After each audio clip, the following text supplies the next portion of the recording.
Pernah nggak sih Anda baca buku yang alurnya enak banget sampai rasanya nggak ada cacat sama sekali?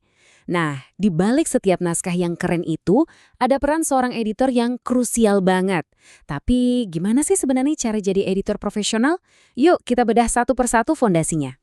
Banyak banget nih yang mikir, wah aku teliti banget, jago nemuin typo, pasti bisa jadi editor. Ini anggapan yang umum banget kan? Tapi beneran sesederhana itu? Apa kerjaan editor cuma jadi polisi salah ketik aja? Jawabannya, tentu aja enggak, jauh lebih dari itu. Kutipan ini pas banget buat ngejelasinnya.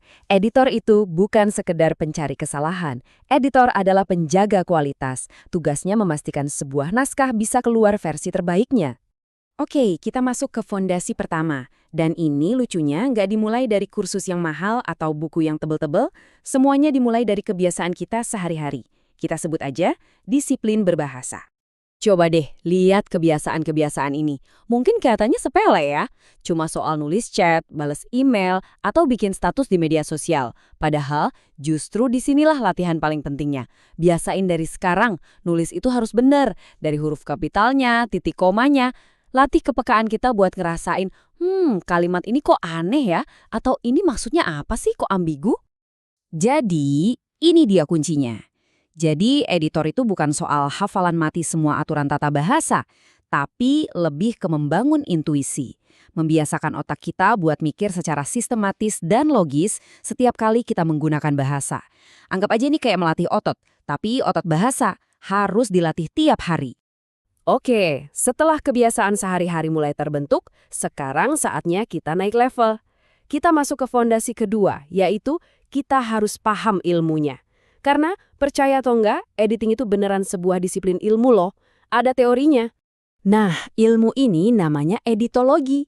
Ini adalah kerangka kerja yang membedakan editor amatir dengan yang profesional. Di sini kita belajar semuanya. Apa aja sih peran editor?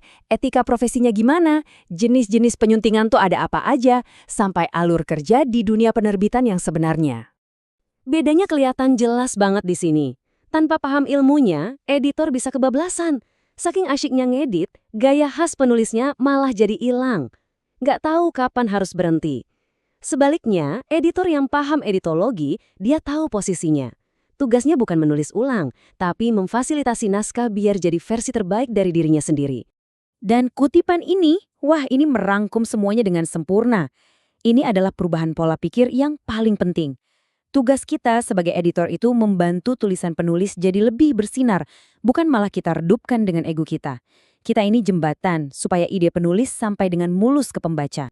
Skill teknis dari kebiasaan udah, paham ilmunya juga udah. Terus, apalagi yang kurang? Nah, jawabannya ada di fondasi ketiga, interaksi sama manusia.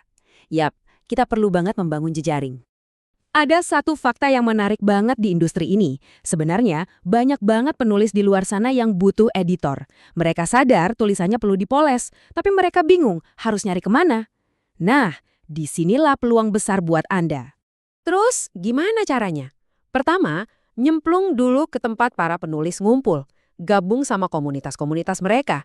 Tapi ingat, jangan ujuk-ujuk datang terus bilang, "Halo, saya editor yuk pakai jasa saya." Wah, itu cara yang salah. Jadilah anggota komunitas yang ngasih nilai, aktif diskusi, kasih masukan yang bermanfaat, bagikan pengetahuan Anda, tunjukin kalau Anda kompeten, nanti kepercayaan itu bakal tumbuh sendiri. Nah, ini filosofi yang harus dipegang erat-erat.